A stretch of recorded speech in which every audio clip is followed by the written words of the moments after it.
Right, we've got over 100 attendees now. It seems like a good signal to start. Welcome, everyone. My name's Ben Bradford. I'm Director of the Institute for Global City Policing. I'm very glad to welcome you today to the first of our London Policing Seminar series for 2021, jointly hosted by the Institute and the Canterbury Centre for Policing Research at Canterbury Christ Church University.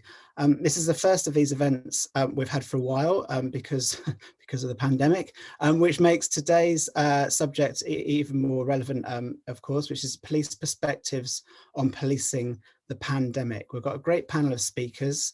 We're envisaging this probably will take almost the full 2 hours, but it may take slightly less. And just to warn you, if the questions dry up before the 2 hours is up, we'll stop there. We're not going to spin it out for no reason.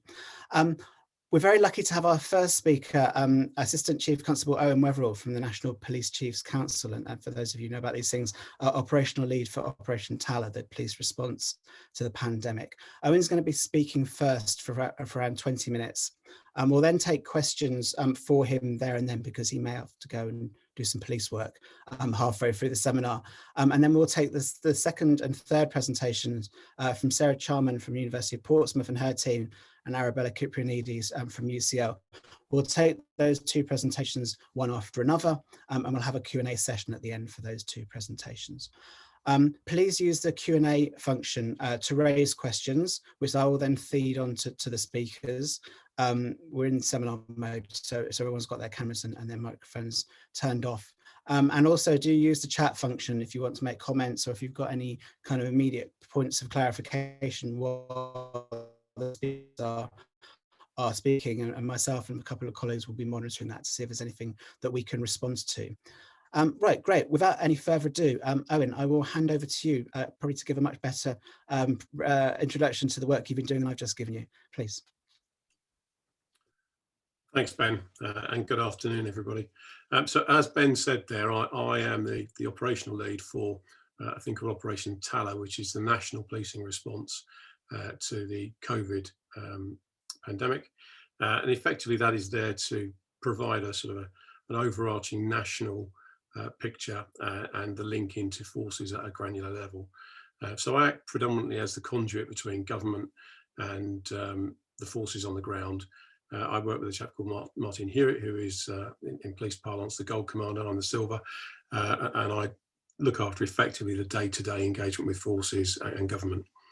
I think just because we've got quite a wide group of people on here, and I think there may be some from overseas, I'm just going to spend a minute or two just to give some context of UK policing so you understand it, and that becomes relevant why as I get into this. I'll talk a little bit about the challenges that we've faced and what that's felt like. I'll deal with some of the successes, what has worked well for us and why I think that's the case. And then I'll touch on some organisational learning pieces at the end, just to give you a sense of what have we learned along the way and what does that mean for the future. So that's broadly the four key elements I'm going to touch on. So policing in the UK is a rather complex thing. It is devolved in the devolved nations, so in Wales, in Northern Ireland and Scotland, it is devolved to those nations. England and Wales is a separate entity and acts as one. And within England and Wales alone, there are 43 different police forces. I have a somewhat unique role in that I have a responsibility to all of those, as well as the Crown dependencies and the overseas territories. So my interests are beyond England and Wales alone. And you will appreciate, if you have any understanding of those, they differ quite a lot in their operating context, in size, and some of the challenges that are presented there. So with the COVID response, we felt it was particularly important to try and get as consistent a picture as possible across those, and a consistent stance in how we approach that. The 43 forces of England and Wales, if I touch on those just for a moment, one of the unique challenges there is that each of those has a chief constable. They have a very clear independence marker in terms of operational independence. So I can't tell any of them what to do. What I can do is try and encourage consistency, and I can try and encourage a consistent approach to things. And I can also act as their voice back into government. So that's primarily the role that I fill on a day-to-day basis. So if I unpack that as I get into some of the challenges, then one of the first things that we encountered with this at an early stage was it was obvious it was going to be an enduring challenge. At that point, our assumption was that this would be something like 6 to 9 months. How wrong was I at that point, as I sit here nearly a year on? And as a consequence, we thought there would be a number of different challenges that we would face. So we very deliberately, back in sort of late February, early March last year, set up Operation Tala, as it is known to forces. And that has a very wide-ranging, and deliberately so, footprint.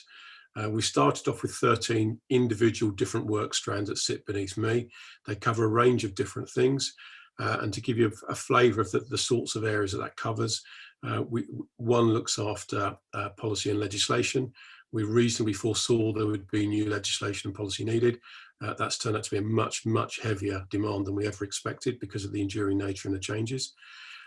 We recognised there would be a staff welfare dynamic, and with that, as a separate strand, a need for PPE. And I'll talk more about that in a moment, because that became quite a significant piece of work in its own right. We looked at a range of other issues that touched on, for example, the criminal justice impacts. What would the issues be around communications and media? There were separate strands to deal with retail and business sector, because again, we could foresee there would be issues around that. So that gives you some indication already of the breadth of some of the issues that we were thinking about at that early stage. And as we've moved into this, we have added additional tranches to it. We also took a very deliberate step at that point to have embeds from other key partners. So the NCA, the National Crime Agency, had a permanent embed with ourselves, the Ministry of Defence, because we needed to be joined up, and there might be a need, and indeed we did on one or two discrete occasions, look to the military for some specialist support, and more on that when I come back to PPE in a moment. And also we deliberately thought about how this would impact on our staff. So we brought in direct links into staff associations so that at any given point, we had a reference group we could refer to, and we've got a group of people around us that we could access specialist knowledge or to use to share information back to the front line or to key groups of interested parties. So very wide-ranging, deliberately so from the outset. That was supported then with a range of other regular structures in place. So we have a regular, what we call a gold group, which are the strategic leads around a range of different functions once a week. We had a reference group of chief constables we would speak to every week. Similarly, I had a reference group with all of the operational leads in every force up and down the country and across all of those dependencies and territories that I mentioned earlier. Again, speaking weekly and more dynamically if we needed to outside of that. So I had a really good feel for what the issues were that they were seeing, how they differed, how I could help, and what support was needed from government to fill the gaps that would inevitably emerge. So that was what the broad coordination piece looked like. But one of the really important strands of this was the link back into government, and particularly the Home Office, so that we could be as joined up as possible to understand the emerging picture, emerging policy thoughts, policy decisions as they were made, legislation to support that, and where appropriate and possible to influence that at an early stage to try and arrive at the best policy decisions that we could, mindful we were operating in crisis and some very dynamic decision making was occurring and continues to occur to this day, but looking to try and leverage our support as key advisors to government where appropriate and to try and deliver the best outcomes possible, not just for policing, but ultimately for the public that we serve. So that was the intent from the outset. Some of the challenges we encountered then was that the pace of change, the speed with which the dynamic changed, the way the virus spreads and the need to respond to that has and continues to present some real challenges for us.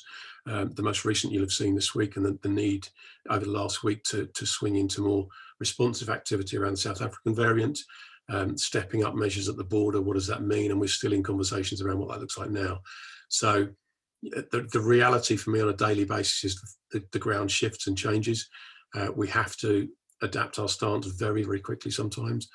And whilst policing is used to doing that in a fairly responsive way, the enduring nature of this for 12 months and the speed with which it happens and the need to try and harness support nationally from all the forces is what has made this unique.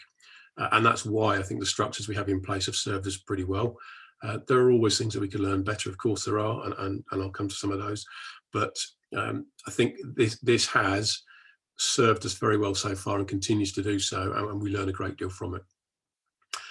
Some of the real challenges in the early stages were the shortage of PPE. Everybody faced that. And we recognised that was an immediate challenge we needed to fill a gap around. Forces would generally procure their own stocks and supplies locally. They have access to some national frameworks, but there was nothing in place for PPE nationally. So that was something I took into the centre. We've stood up and we've drawn some discrete military support around logistics in particular, to put together in very short order over the space of 2 weeks a national PPE supply chain for police forces. That's still in place now. It's become part of the norm. And we spent something like £50 million over the last year on PPE just for police forces and police officers. But what that's enabled us to do, just by doing it in the centre, is to make sure there's that consistency of approach, the quality assurance around the products, we can buy at best prices, and we can make sure everybody has what they need when they need it. And I think that, again, starts to touch on some of the issues around the challenges. Whilst there are many benefits of having individual forces and you can understand your local demographic and your local area very well, what that means is when you step into a national crisis like we are at the moment, trying to get a cohesive and consistent approach across the board becomes much more of a challenge. And whilst there are some overarching national functions, most things are devolved to police forces to manage at a local level. And that's the gap that we've filled, essentially, is to look at what can we add value around at a national level. How can we help all police officers, all police forces, and where's the area that we can actually step into and add some real value? Legislation was one of those. I touched on that a moment ago. All of the new regulations come through my team. We have a small bespoke team of lawyers that looks at that on our behalf and works with Home Office lawyers. We try and turn that around as quickly as we can. And I think herein lays part of the challenge for us.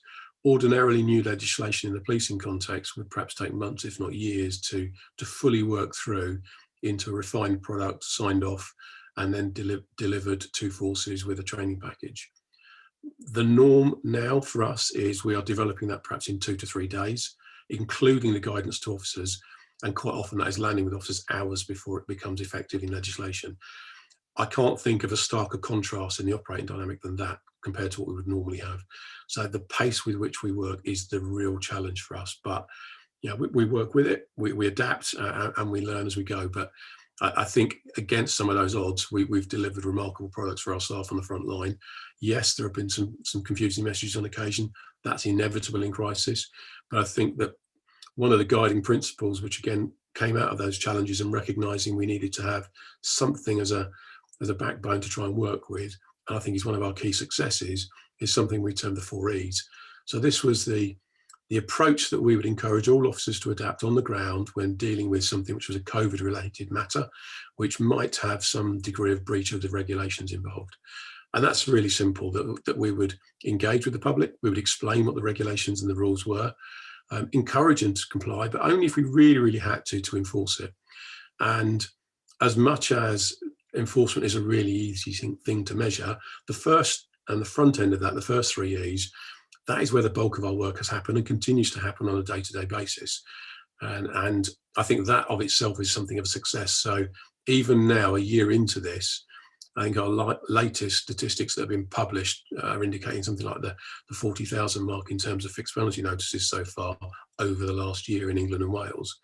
By contrast, in the first 2 to 3 months, if you look at our European neighbours, we were talking about the hundreds of thousands of fixed penalty notices. And I think that tells you quite a lot about the stance we took, deliberately so, to engage and try and encourage people to do the right thing. We recognise at a very early stage that enforcement doesn't solve the problem. It doesn't encourage people to do the thing that you want them to do to keep people safe. So our entire focus has been about trying to encourage people to understand why they need to do the right thing and to get them to do that. You can't always achieve that, of course, we recognise that, but that is our driving force, because ultimately we've always looked to do what we can to support the government mentality and the government thrust, which is to keep people safe, to take the pressure off of the NHS, and ultimately just make sure that people are doing the right thing and the safe thing to do day to day. So that 4 E's has been a real support mechanism for us. Other successes, I think I've talked about the PP strategy already in the 4 E's. One of the other things I think was a really helpful steer for us is we set up at a fairly early stage an ethics committee specifically to advise us on our COVID response. It's quite a diverse and interesting group of people. They are well-respected individuals in their own right with a good background in ethics. And we've benefited in particular from one or two members on there with some very particular specialist knowledge. And that has enabled me to go back to them with some of the challenges that emerge and that we get faced with on a day-to-day and week-to-week basis, to sound them out and to cross-check our thinking, our initial thoughts and observations, and to form a view, and sometimes to help us with some of the discussions with government around how best to shape policy, to make sure that we not just manage the immediate issues in front of us now, but we are really mindful, and always have been, that we need to maintain a relationship with the public we will have to serve after COVID is gone. So our actions and our behaviours as officers and as police service throughout this period of crisis will reflect not just on us now, but for the years to come. So the Ethics Committee has been a real guiding light for us to make sure that we try and stay sure-footed on that journey. And notwithstanding, there are always going to be challenges and some pretty horrendous ones at times, but we do the best that we can, we make the best choices that we can, and we make the best of the situation in front of us. So that Ethics Committee for me has been one of the real successes to help us steer our path through this.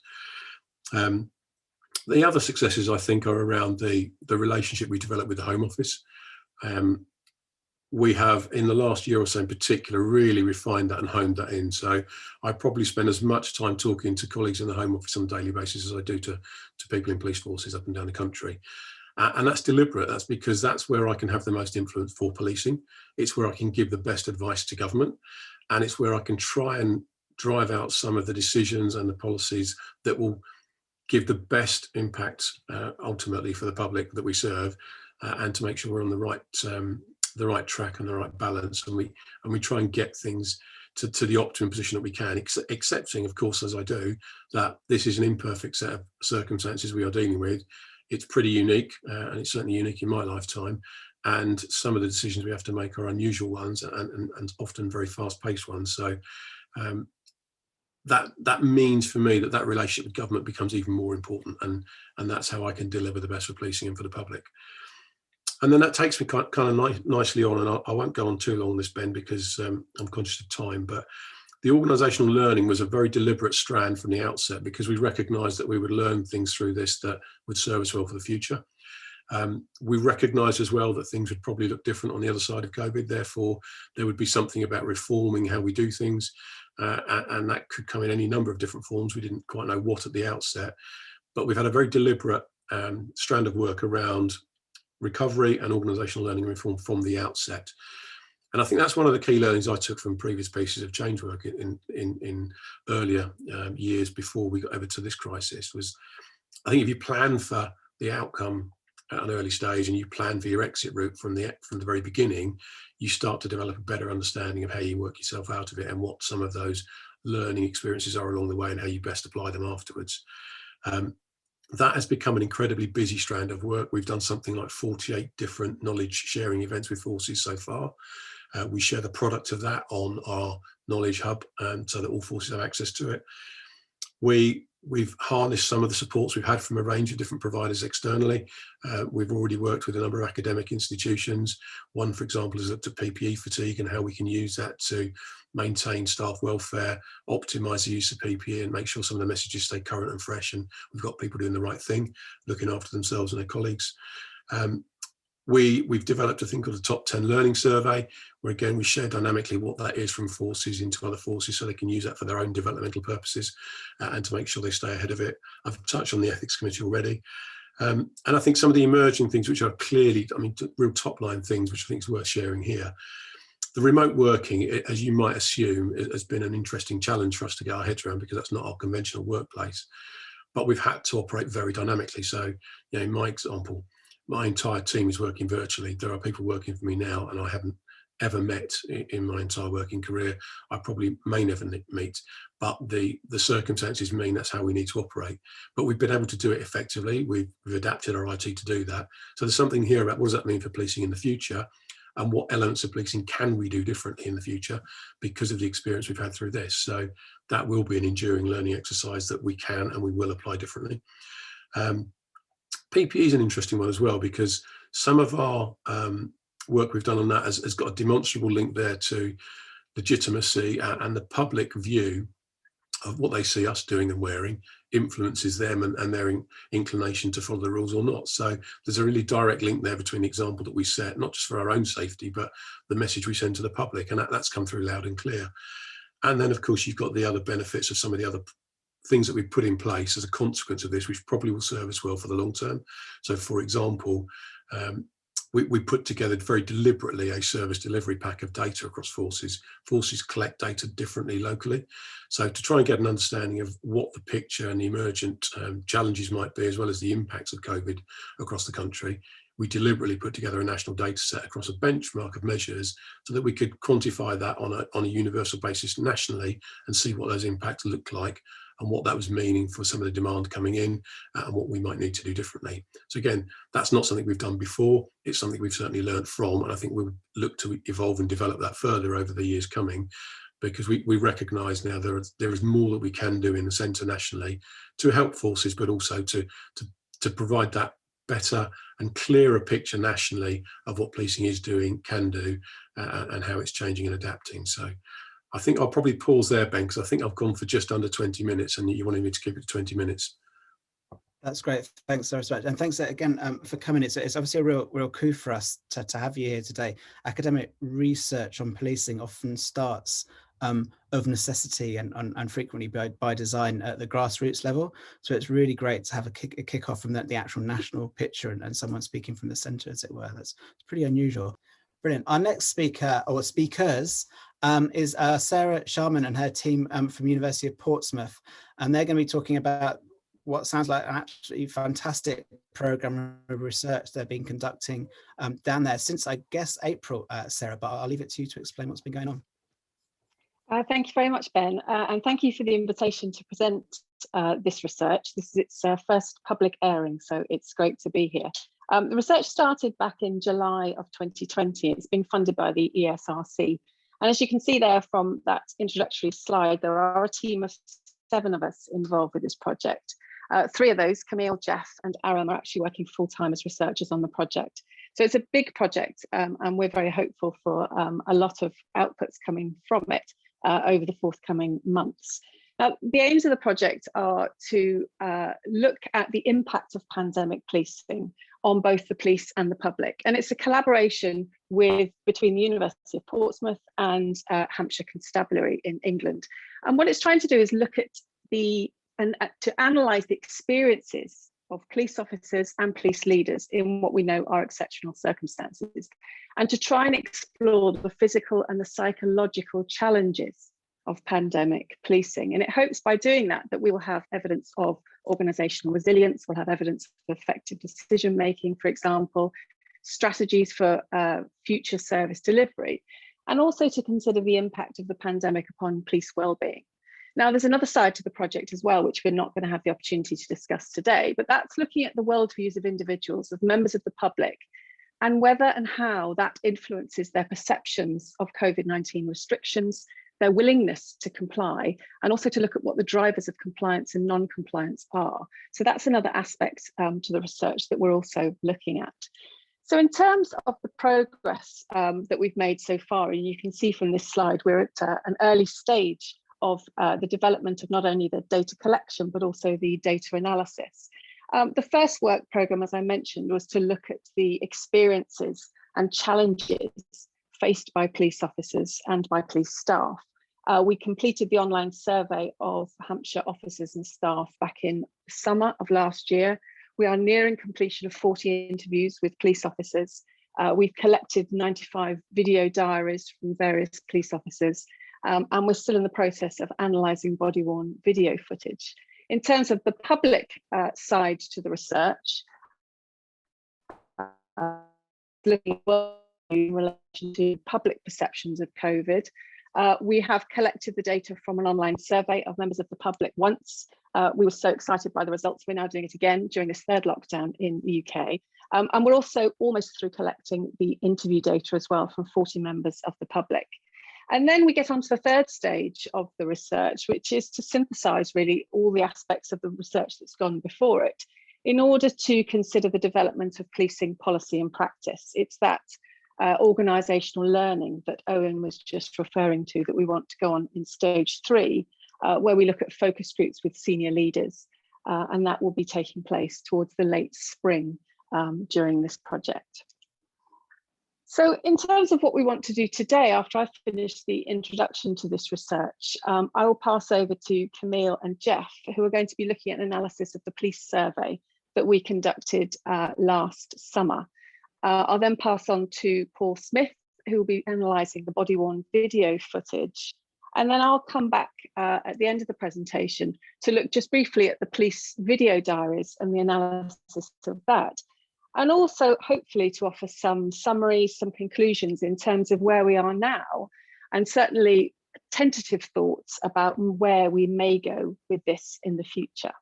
So I'm going to pass over to Camille Ilett now, who is going to be looking at the quantitative analysis of the police survey. And in the spirit of Downing Street press conferences here in England, I will attempt as well at the same time to manage the slideshow. So over to Camille.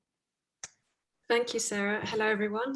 My name is Camille Ilett, and today we'll be looking at the preliminary analysis of the survey that we distributed at Hampshire Police last year. So as you can see, this is just a brief overview. Most of the respondents were police staff, followed by police officers, and of those who were police officers, they were mostly constables and sergeants. And just a disclaimer here that all the statements I'll be discussing in this presentation were on a 5-point Likert scale, with 1 being strongly disagree and 5 being strongly agree. So the next slide will show how the respondents in this survey perceived the public and how they felt that they dealt with enforcement, so what their response to enforcement was. So as you can see, the perception of the public remained fairly neutral, and they did feel safe conducting their roles doing this. However, they did not find the guidelines easy to enforce. And in fact, as the lockdown eased and the messaging changed from stay at home to stay alert, this became even more difficult, as the stay alert guideline was significantly seen to be more difficult or less straightforward to enforce than the stay at home guideline, and this difference is statistically significant. So in the next slide, we'll just be presenting the further analysis that we did on the survey. So we did a principal component analysis. So this allows us to reduce the dimension of the survey by extracting the themes or components of the survey. This allows us to check that the survey is reliable, that it works, and once we had those components, we could score them and then use them for further analysis. So the following slides will show us the results of this PCA. So 7 components were retained in total, which are listed here, as well as examples of items which are included in each component. And so the next slide shows the most of them, as you can see, are fairly self-explanatory. So it includes belonging, well-being, which we'll be looking at, and flexible response to COVID-19 and PPE. And so once we had those components, the next slide, we did some analyses of variance. So we conducted a series of ANOVAs to ascertain whether certain variables listed below would have an effect on the different component scores. So the results in the next slide as well, some details of those. The results suggest that there was a difference in policing the pandemic, in the experience of policing a pandemic between police staff and police officers. So police staff perceived leadership and safety components, flexible response to COVID-19 and communications components more positively than police officers did. So this could suggest, for instance, that Hampshire Constabulary's response might have been slightly better suited to roles within police staff compared to roles in police officers. So this is probably not entirely surprising, because police officers obviously were more likely to be dealing with the public, and also importantly are having to enforce the rules, which of course makes everything more complicated, and there might be more tensions there as well, which could have an impact on these component scores. And so the other findings, this slide kind of shows that the difference isn't that striking, but however, that difference is still statistically significant. Another key finding that we had was that we found that the length of time working for the police in a police role significantly had an effect on the experience of the pandemic. So the less people who spent less time working for the police had a better experience and higher levels of well-being compared to officers who had spent more time working in their roles. So this could suggest possibly stronger flexibility and adaptability for newer recruits, so to speak. And so finally, additional findings which might be of interest. So there were significant differences as well amongst police ranks. So the higher the rank, the more confidence they had in Hampshire Constabulary, and the stronger they kind of had a feeling of belonging to the police force. And interestingly, personal vulnerabilities such as health had no particular effect on the responses in the components. However, the presence of vulnerabilities in respondents' household had an effect on well-being and belonging components. And this next slide will show that this is also the case for caring responsibilities. So caring responsibilities had also an effect on well-being. So there's a whole kind of other side, so sort of personal circumstances as well have a really big part of, obviously, in responses in terms of well-being.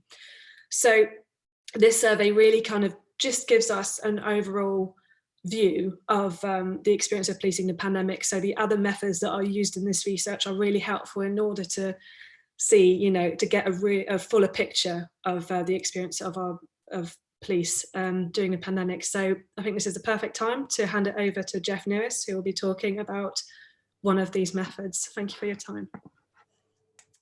Thank you, Camille. Right, I'm just going to spend a very few minutes highlighting some of the themes and the issues that have been raised by police staff and officers who responded to the free text questions in the survey that Camille's just been describing. This is very much a work in progress, so please don't reproduce these findings at this stage. I think the coding is definitely going to evolve as we do more work on this. You can see on screen that we've got 4 questions here, and I've analysed 2 of them, the top 2, which are in a sense a mirror image of each other. So number 1 is effectively what has been working well and what should be retained, and number 2, what has not been working so well. And in terms of respondents to the first question, we've got about 3/4 of the survey respondents made a response in this question, and about 40% made a response to the question about what's not working so well. And as you can see on the right hand side, respondents were able to write down more than one issue, so we've got multiple responses. So let's take a look at some of these issues, and it's also worth bearing in mind, I think, that what you will see is that sometimes the same issue is on both the left hand side of the table, the positive side, and also on the right hand side of the table. And I think this is part of a broader finding that we're seeing, is that the experience of people is really very different. So in terms of the top 5 working well and not working well, the top 3 on the working well are all to do with changed working practices. So home working, IT for home working, greater flexibility. And actually, if you look at the bottom 3 on the not working so well, you see the sort of mirror image there. So IT capacity, reservations about home working, and lack of contact with the team. So we have this sort of both negative and positive views of the same thing. We've also got points in here about deployment on the positive side, and also a specific issue about single crewing on the not working well side, and issues about cleanliness, hygiene, and social distancing. So I'm just going to touch on a couple of these points in the next tables, which look at the themes that are emerging from this strand of the research. So one theme is deployment, response, and investigation. I've mentioned on the top left here, the higher threshold for deployment has certainly been viewed positively by quite a lot of the people that have answered this question, and they've talked about the benefits of that as well. So in terms of being able to concentrate on higher risk incidents, and also more opportunity for more visible patrolling and more targeted patrolling. On the right hand side, we've mentioned single crewing, and again, I mean, that's partly about perceptions of the level of risk that officers are exposed to, but it's also a question about whether that's really effective in terms of protecting officers from the virus itself. So there are other issues in here, but I'm just going to skip through, otherwise I'm not going to have time to cover them all. So on the next screen, we have home working and flexibility. So this was something that ACC Weatherill mentioned, these changing working practices. There seems to be quite a high level of appreciation for these new working practices on the left-hand side. But as I've mentioned, we've got some reservations as well. And the next slide, just moving swiftly through them. PPE and other protective measures. Again, we've got this sort of mirroring going on both sides of the table. So some people very much applauding these changes to cleanliness, hygiene, social distancing in the office. And yet on the right-hand side, we've also got some people expressing problems and reservations about the effectiveness of social distancing in the offices, whether it's actually possible, whether it's achieving what it's meant to achieve. And likewise, PPE, we've got people applauding the provision of PPE, and then some people saying that there's been a lack of PPE. So this is really just a very quick snapshot of some of the issues that are emerging from this research, and a more complete analysis will be available in due course. And with that, I shall hand over to Paul. Thanks, Geoff. Good afternoon, everybody. I hope you can all hear me, and it's a pleasure to be with you this afternoon. I'm just going to give a very quick snapshot of work in progress in regards to the body-worn video. As Geoff has said, it's pretty early stages, really, of us generating information and data for the analysis of the body-worn video. We are in a very privileged situation in that we can access the body-worn video with our colleagues at Hampshire. But our specific aim was to examine the body-worn video footage of COVID breaches, and in particular, officers' use of the engage, explain, encourage, and enforce, the 4 E's that's been spoken about throughout this presentation, really. We looked at it through the first lockdown, where the policy was to engage, explain, encourage, and then if non-compliant, then move to enforce. And of course, now we're looking at it in the current lockdown as well. As of 9th of January 2021, there's around 567 fixed penalty notices issued in Hampshire. We've looked at, and certainly the focus of this presentation, we've looked at 50 cases, 25 through April and May, in the early stages of the first lockdown, and then 25 since the 27th of December up until pretty last week, really, in the current lockdown. By the end of the study, as I say, we anticipate going through over 200 videos with myself and the team working together on these. Our sampling, and the only guiding factor really is that it must be a COVID breach, and we're looking for fair distribution across the Hampshire area, also equal distribution from the first from the first to the current lockdown.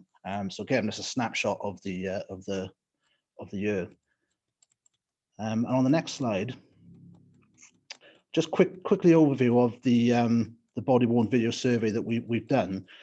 Basically, we've been sat in front of screens watching the videos that have been selected, and recording through a survey the incident details, the date, location, demographic characteristics of the people that's been encountered. Then we've switched to the initial greeting and engage with 9 separate categories, scoring them 0 to 5. In terms of things like the introduction, the explanation, simple representations of rapport and the reasons for engaging, then explaining and whether the issues have been explained clearly, whether they've listened to responses, whether officers have remained calm and respondents have remained calm. Then the encouraging, explaining that the behaviour change is required, the rapport, the respondents' compliance in regard to that, and then finally the enforcement and how the enforcement was explained, how the situation was kept calm, how the respondents were compliant to that order. And then finally, we've had an overview of the encounter where we sort of give a general overview of how things have gone, measures of any resistance that's been in place, and then how the meeting has been closed and the overall effectiveness of that. across all these areas, we've got about 50 separate scores for each section. And we've also added into that some free text response as well on the anomalies and observations that have encountered through each of the videos.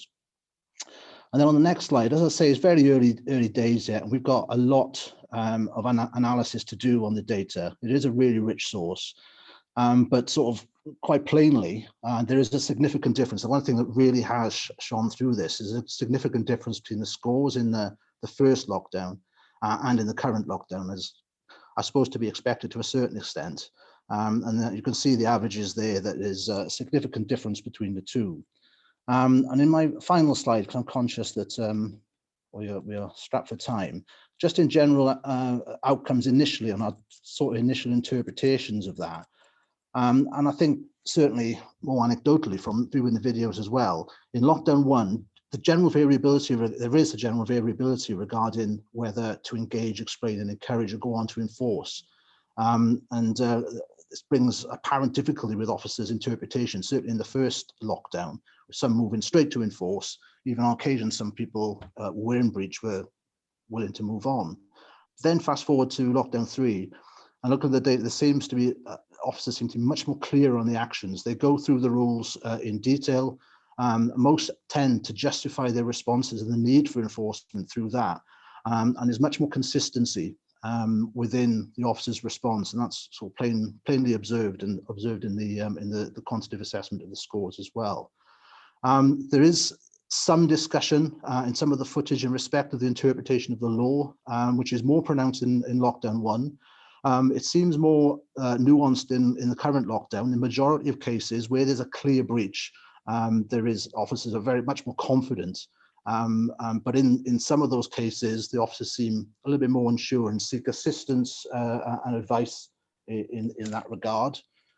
And they're also moving on from that. There also seems to be more objections from the public in lockdown 1. In the current lockdown, the observations are, and again, this needs to be borne out through more detailed analysis, but in the current, the people encountered tend to accept the fine. And that may be down to officers being much more clearer on where the breach is and some strong explanations on that. The majority of individuals encountered in both lockdowns really are known to the police. And this is often observed in the police officer's response. In lockdown 1, it's around 18 out of 25 of the videos we looked at, there is individuals who are known to the police. And in lockdown 2, there's 10 out of 25, so a lot less. But further analysis is required because there's a lot more to say, I think, about police policy and practice, officers' perception of legitimacy and discretion, and some supporting information, I think, on compliance as well, which Sarah, I think, will cover in her summing up. Thank you. Over to Sarah. Great, thank you very much, Paul. Now, a further method that we've employed in the research team has been that of video diaries. Video diaries have been captured from police officers and staff to try to look at their changing attitudes to the new operating environment, to look at the changing nature of policing within quite fluctuating levels of COVID-19 restrictions, and to look at the ability of staff to try to manage these changes. And the idea really was to empower respondents to be able to frame and represent their own experiences at the time at which it was important to them, without the constraints and the impositions of us as researchers. What we were trying to do, I suppose, was take the temperature of the policing organisation to try to more fully understand the impact on staff. And previous research on video diaries has suggested that they're particularly suited to recording reactions and sense making over a period of time, giving voice to people that might otherwise not have their voice heard. And they are considered to be effective when you combine them with other more traditional research methods, as we've done in this research project. And I think my initial reflections on watching all of these videos is that they really did provide an opportunity to relieve tension and to talk about their thoughts, their feelings and their experiences. There any without judgment or without advice. I wouldn't go as far as to suggest this is co-production in research by any means, but I think it certainly enabled some control of their voices and how, and particularly when, they were actually heard. And you can see from the slide there the details of how many we requested of those who said they would be prepared to take part in the video diaries from the initial survey. and how many videos that we achieved in the end. So 12 officers took part in this research in the end and sent at least 2 or more videos, giving us a total of 95 videos, up to 6.5 minutes in length. The first video, as you can see there, was sent on 13th of November. That was 8 days after the second national lockdown in England had begun. It was also, interestingly, the day that the UK's most senior advisor, Dominic Cummings, was, according to The Guardian, ordered to leave Downing Street with immediate effect. The last video was actually submitted this week on Monday, and that was 26 days after the third English national lockdown had begun. And as you would expect, the video diary respondents and participants they're talking about events which were taking place nationally, in addition to talking about their own personal experiences of working during the pandemic and the effect that this was having not just on their professional lives, but also on their personal lives as well.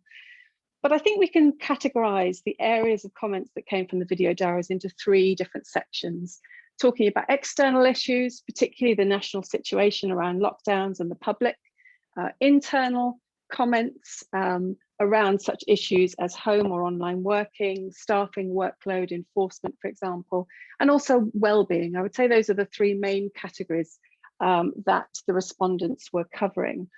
There's obviously far too much to focus on today, but I think I want to focus on some of the salient issues that spread across those 3 different areas. Firstly, the type of work that these officers were dealing with, and secondly, the confusion and the frustration, I think, that was being felt by doing some of that work. In terms of the nature of COVID-19 work, there was a lot of discussion for the respondents about working with the public, and quite clearly some frustration as well about non-compliance from the public. And although this goes against much of the data about how compliant the public are being, I think it's inevitable that police officers will be talking about non-compliance and also talking about how much of their work was now related to COVID breaches, as you can see there. But there was also a concern from officers as well about the types of people that they were dealing with. So increasing mental health incidents as well, increasing numbers of domestic incidents, which I think we need to be cautious of for the future. And they were also talking about the different ways in which they were being called to deployments, not only changes from their own organisation and the way they were being deployed, but also changes that were being adapted by the public as well. So, for example, they were being called to what were supposedly COVID-19 related issues, but when they reached the incidents, they were finding out that it was actually completely different, but that the member of public had thought that they would get a response if they related it to COVID.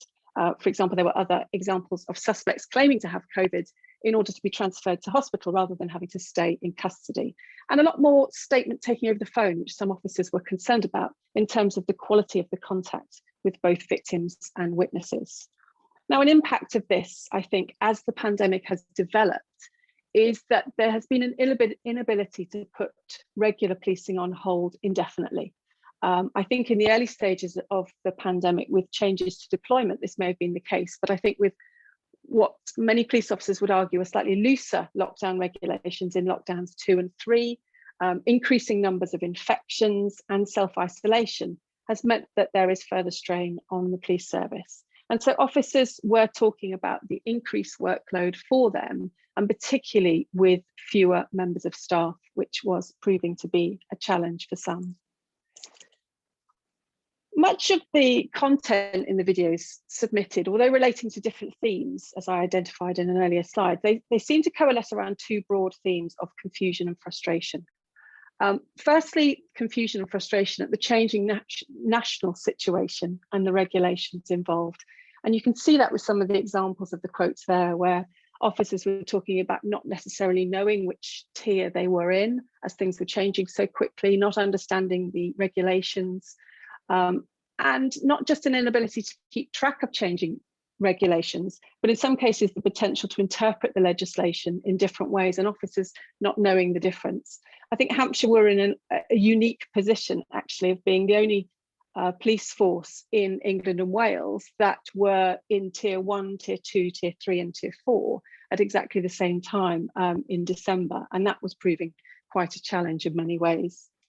There was also a challenge in terms of enforcement policies, and we've seen a number of comments around enforcement from the video diarists, not just because of local interpretation sometimes being different to the national pronouncements, but also some concern about risk aversion, about allowing COVID-19 breaches to be enforced.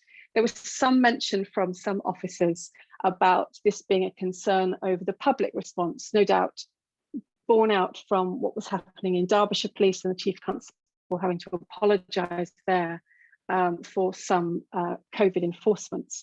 But there was a sense of frustration, certainly from officers, that they wanted to enforce COVID breaches, but they didn't feel that they were in a position to be able to do so. And you can see that from some of the quotes there, where they argue that it's so black and white when you're on the ground, and yet there's an argument that the organisation are not allowing them to go forward with some of those breaches where they'd like to. And there was also a sense of some frustration as well with the communications. Now, this is inevitable, really. I think whatever organisation any of us have worked within over the last 10 months or so, there has been a plethora of communications about every issue and more. And I think there was a sense of not only confusion, but also frustration with the amount of communications that were coming in. So information overload, but also some confusion where there were discrepancies between line management overruling perhaps senior management due to operational management issues. So for example, the track and trace app, which some officers were encouraged to turn off when they were at work, although they felt that they should retain that and keep that on.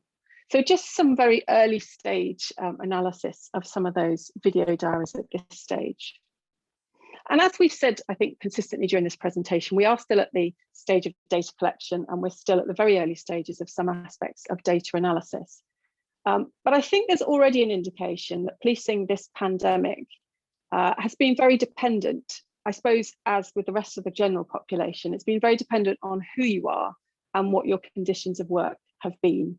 And there appears to be quite a sharp difference of opinion and experience, depending on whether you're higher rank in the police or lower rank in the police, whether you've got caring responsibilities or no caring responsibilities, whether you've been able to work from home, or whether you've been public facing and dealing with the issues that Geoff was talking about, such as single crewing and social distancing, whether you are a police officer or police staff, and indeed whether you are the author or the enforcer of policy. And there has been some issues of confusion around some of that.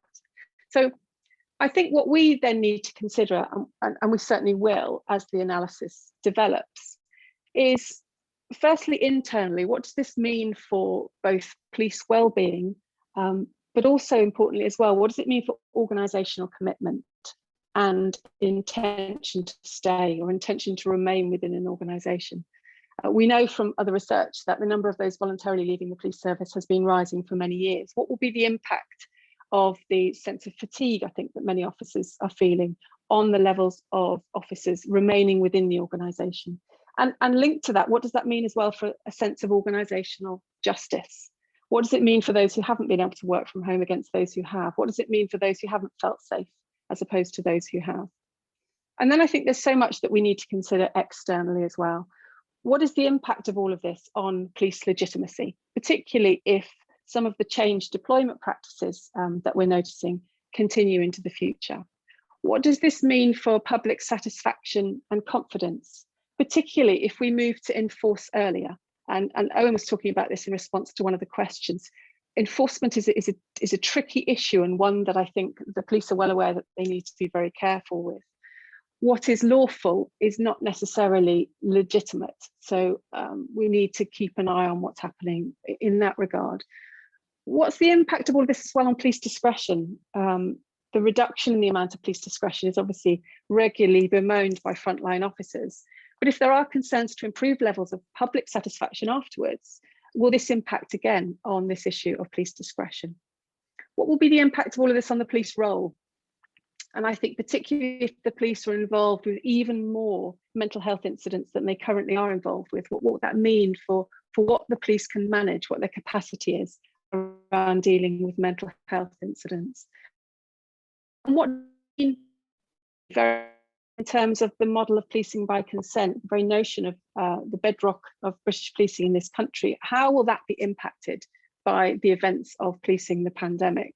Reminds me very much of Ian Loader's comment in his Policing and Belonging paper, where he talks about every encounter sending out signals about status and hierarchy and identity and whose identity matters in all of this. So I think all of these issues are so important to the aftermath of the policing the pandemic, and it's something that we will certainly be monitoring and analysing as our project progresses. We're very much nearing the end of our 80 interviews, 40 with the public and 40 with the police. And I think this will give us much, much deeper breadth of information about some of the impact of all of this. And I'll leave it there. Thank you very much. That is great. Thanks very much, Sarah et al. A brilliant collaborative project, if nothing else. It's absolutely fantastic. As I suggested earlier, we'll move directly on to the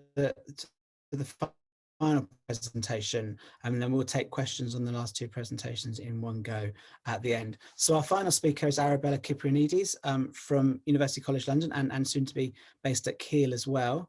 And she's going to be talking, well, I'll let her introduce the project she's been working on as well. Over to you, Arabella.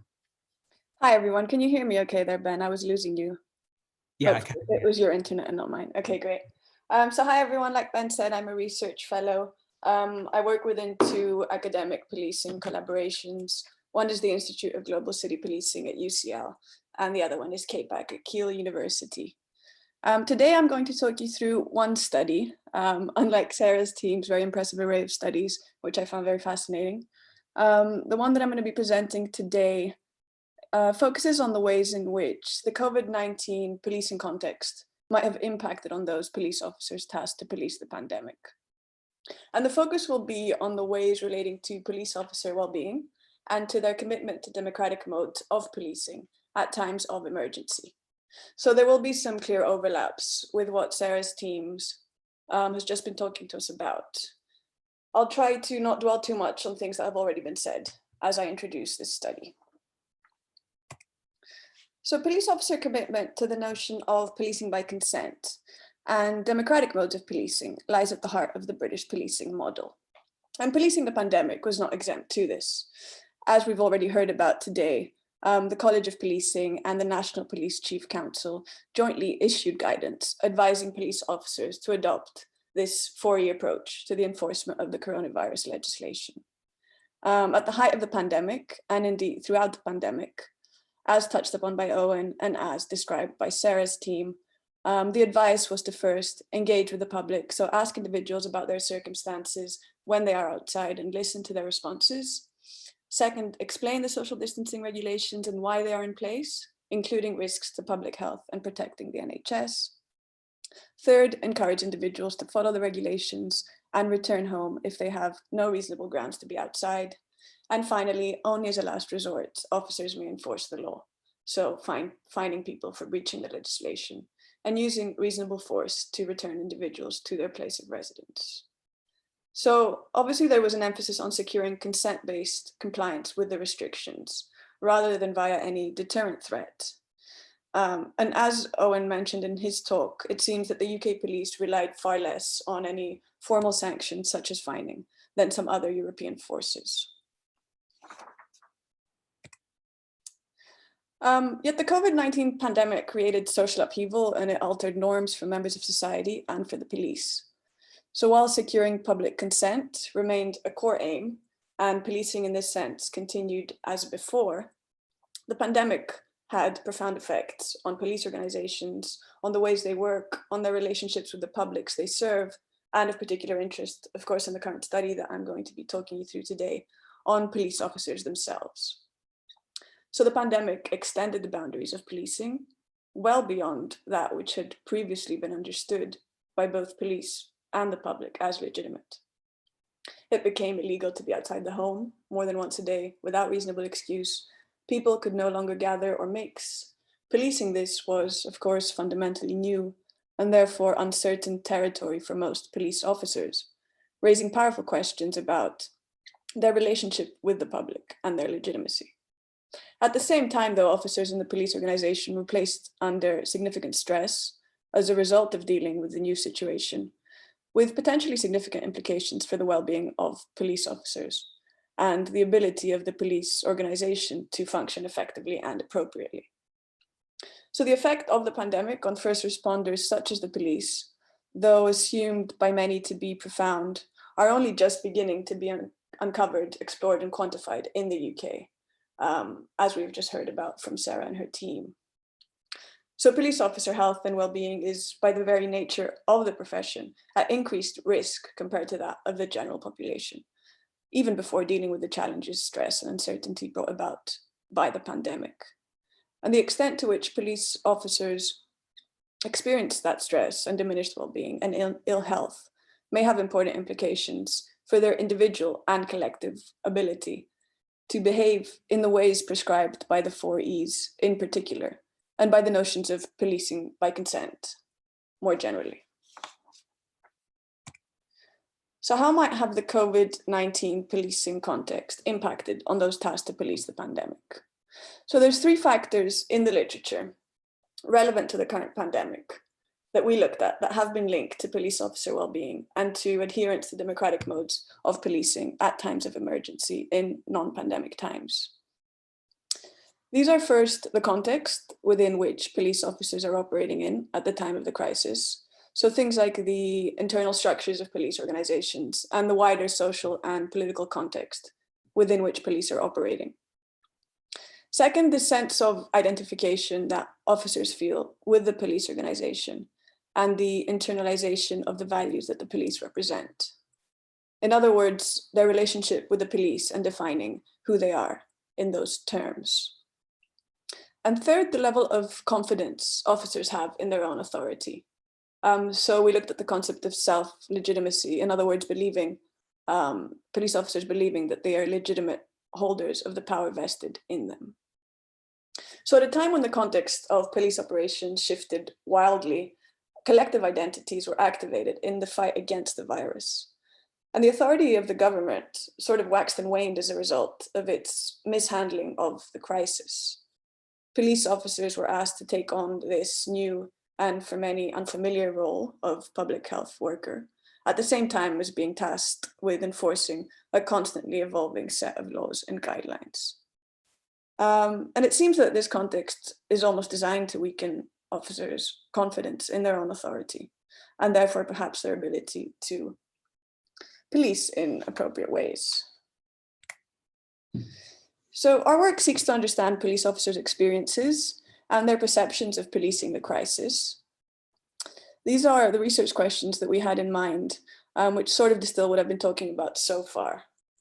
So in this study, we examined whether the organizational climate that police officers were operating in and the government's response to COVID-19 had an impact on police officer health and well-being, and whether these same factors, so organizational climate and the government's response, also had an impact on their commitment to democratic modes of policing at times of emergency. We also consider the role of officers' confidence in their own authority and sense of identification with the police. So police officers' self-legitimacy and identities as police may be important influences on their ability to do their job in socially and normatively desirable ways, and relatedly may also be conducive to their health and to their well-being. So here's what we did. 325 police officers were recruited via our police contacts across the UK between July and September 2020. Police officer participants were based at forces operating across different UK contexts. So we had officers from cities, from conurbations, from towns, and from rural areas. An online survey was distributed to these police officers in their own time, to complete in their own time. And we included various measures. So we had the organizational climate police officers were operating in. This included measures of force communication and frontline senior officer polarization. Then we had a measure of the government's response to COVID-19. This included items measuring the government advice and law disconnect and the clarity of the legislative framework. Then we had a measure of officers' confidence in their own authority, in other words, perceptions of their self-legitimacy. We had a measure of officers' sense of identification with the police service. So here it covered identities to do with the police, with the organization, and with the policing borough. We had measures of officers' commitment to democratic modes of policing at times of emergency. Here we had support for police use of force at times of emergency and support for procedurally just policing at times of emergency.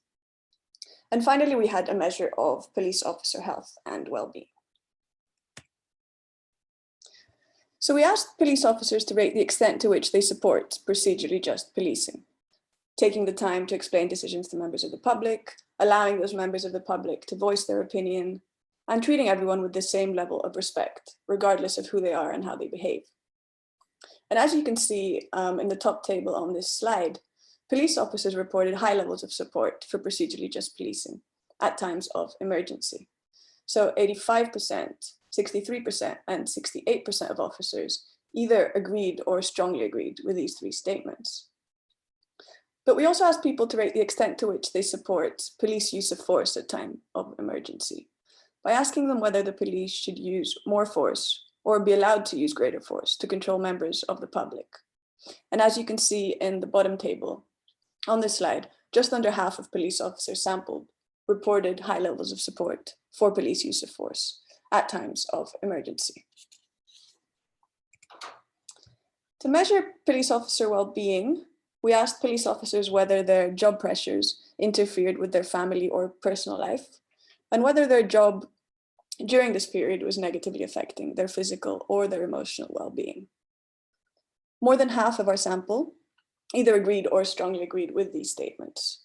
So 58% said that job pressures during this period interfered with family or personal life, and 60% said that their job was having a negative effect on their physical or on their emotional well-being. I think it's also worth noting that police officers reported a positive organizational climate and that they judged the government response to COVID-19 to be poor on average. So a more positive organizational climate was characterized by our responders by better force communication and more positive relationships between police officers and their supervisors or their force. A poorer government response, on the other hand, was characterized by this disconnect between government advice and the law and an unclear legislative framework. So this is a simplified version of the model that we tested using structural equation modeling.